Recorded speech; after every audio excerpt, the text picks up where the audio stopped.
interrupted that debate to make that statement saying that his thoughts were with the royal family. And we've touched later a little bit on what Liz Truss had to say. Just take us through the tributes that we've heard, or not the tributes, sorry, the well-wishes that we've had from the leaders. Well, I mean, Liz Truss immediately put out a statement saying that, the country would be concerned by the news coming from Buckingham Palace this lunchtime, and saying that her thoughts and the thoughts of the people across the UK were with Her Majesty the Queen.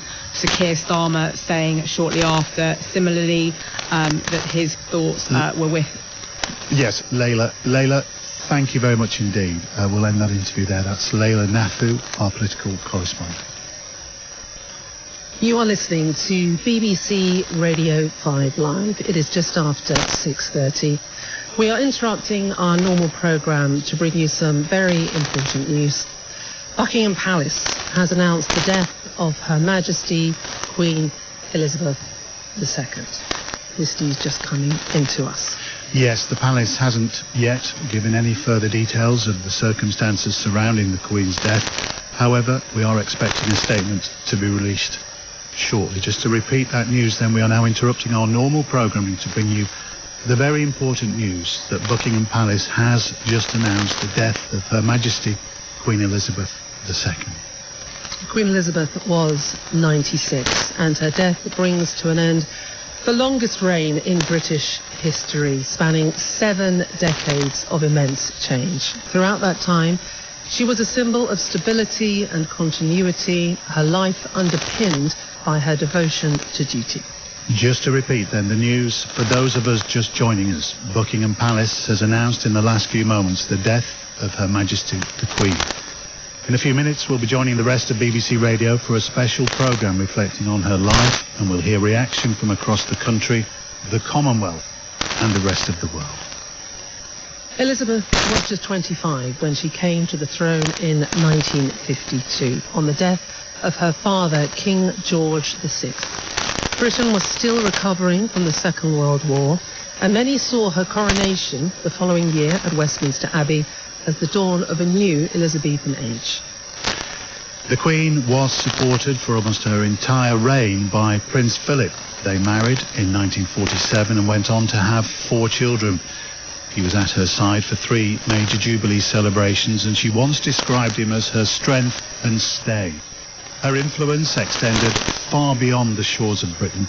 She was the most widely travelled head of state in history, the Queen of 15 nations and head of the Commonwealth of 54 countries and territories. A reminder that we have interrupted our normal programme following Buckingham Palace's announcement of the death of Her Majesty the Queen. In a few moments we will be joining the rest of BBC Radio for a special programme reflecting on her life and hearing reaction from across the world. In the past few moments, the following statement has been released by Royal Communications at Buckingham Palace. It says this: "The Queen died peacefully at Balmoral this afternoon. The King and the Queen Consort will remain at Balmoral this evening and will return to London tomorrow." I'll repeat that statement. So this, in the past few moments, from Royal Communications at Buckingham Palace. It says the Queen died peacefully at Balmoral this afternoon. The King and the Queen Consort will remain at Balmoral this evening and will return to London tomorrow. And also to repeat as well, we will be joining in the next few moments the rest of BBC Radio for a special programme reflecting on her life and hearing reaction from across the country, the Commonwealth and the world. This is BBC News. We're interrupting our schedules for the following announcement.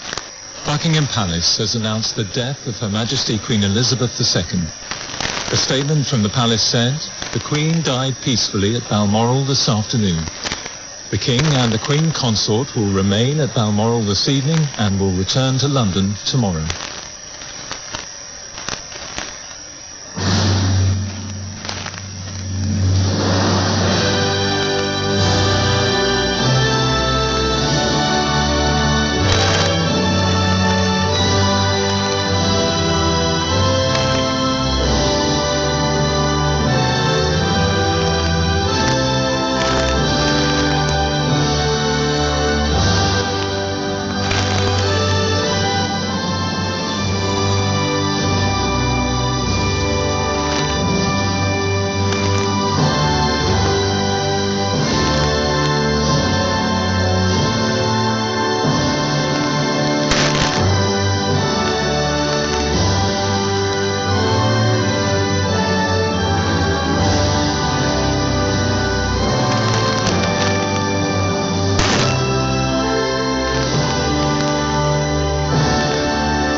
This is BBC News.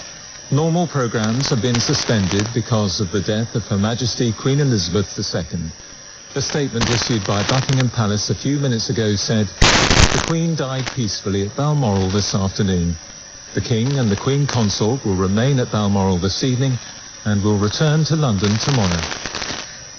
Thank you, Chris. You're listening to BBC News broadcasting on the UK across all our networks in the UK and around the world following the death of Her Majesty Queen Elizabeth. This is Michelle Hussein with Evan Davis here in the studio. And if you're just joining us, Buckingham Palace has just announced the death of Her Majesty Queen Elizabeth II. The Palace's statement said that the Queen died peacefully at Balmoral this afternoon. The King and the Queen Consort, they said, will remain at Balmoral this evening and will return to London tomorrow. So that's the news that we had just in the last few minutes after several hours of reporting the public statements earlier in the day about the health of the Queen, that Buckingham Palace had said that her doctors were concerned, and then we knew in the last few hours that members of her family, all four of her children and Prince William, her grandson, the Duke of Cambridge, had all travelled to be with her at Balmoral, and that is where they were before this announcement was made. Well, our royal correspondent Johnny Diamond has been covering this throughout. Balmoral is a place that was special to her, Johnny. It was special to her. It was a place of enormous peace and tranquility to the Queen, a place where she spent all her summers, long summers there, a place of privacy, a place of family, and a remote place as well for a woman who spent her life in the public eye as really no other figure of the 20th and 21st century has done. And with this 26-word statement, this briefest of statements from Buckingham Palace, an era has come to a close. Indeed, Johnny, the royal family's official website carries the message Queen Elizabeth II, 1926 to 2022, along with that official statement that we've been giving you. It's not just a life that has come to a close, Evan. It is an era and also a way of life, because a life of service has come to an end. A life, it should be said, that the Queen was not actually born to. She was not born to succeed to the throne, and she did not choose to either. But at 25 years old, it came to her, and she gave her life to it in a way that is perhaps inconceivable to any except those who lived through the war that forged her sense of service. We'll hear the word service and duty many times in the next few hours and days, but she was the exemplar of service, and with her passing, we will not see that kind of sacrifice, that sense of service again. People will be absorbing this news, of course, in this country, right across this country, and indeed in many other parts of the world as well. It's a long life. She was 96 years old. It's an extraordinary dedication to duty over the course of that entire reign. And even several of her prime ministers were born after the beginning of her reign. So for most people in this country, this will be the only monarch that they've ever known.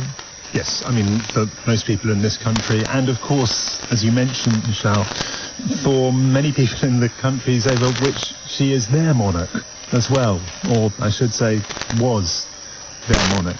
She was Queen of Australia, of Canada, of New Zealand. They had her too, and it was service to them that she gave as well.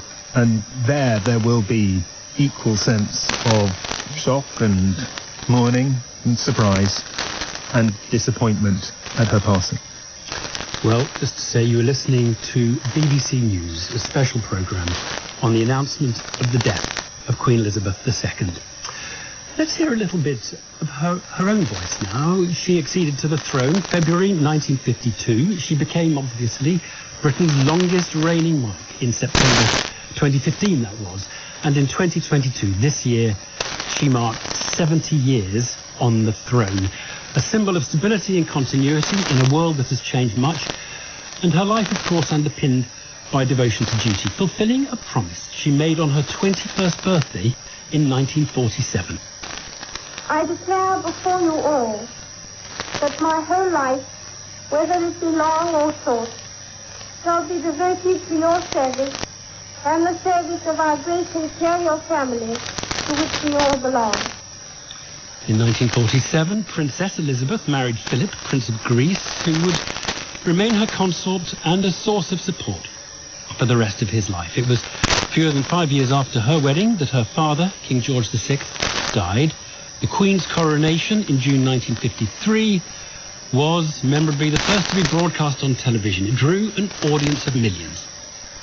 God crown you with a crown of glory and righteousness, that having a right faith and manifold fruits of good works, you may obtain the crown of an everlasting kingdom by the gift of him whose kingdom endureth forever. Amen.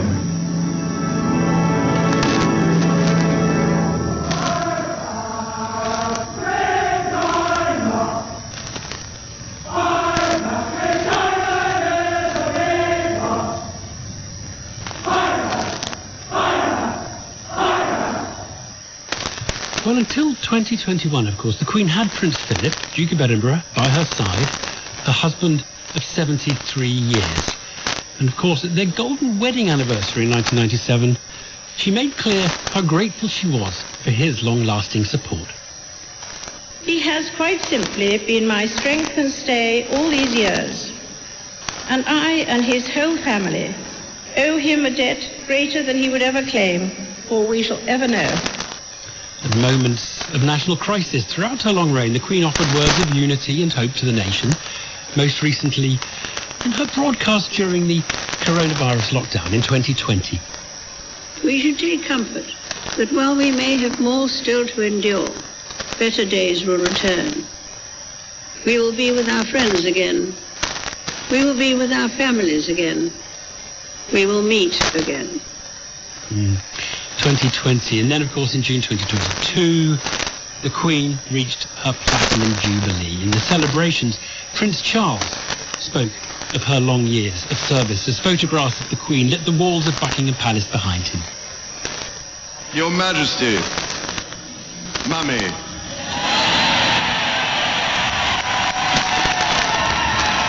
you have met us and talked with us.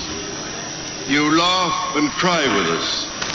And most importantly, you have been there for us for these 70 years. You pledged to serve your whole life. You continue to deliver. That is why we are here. That is what we celebrate tonight. These pictures on your house are the story of your life and ours. So, Your Majesty, that is why we all say thank you. A moment from the Platinum Jubilee celebrations only a few months ago, and we are expecting a written statement from the King, as he now is, very soon. We've also seen the lectern appear in Downing Street, so we are expecting to hear the Prime Minister speak, and we will go to that live as soon as she does. But Robert Hardman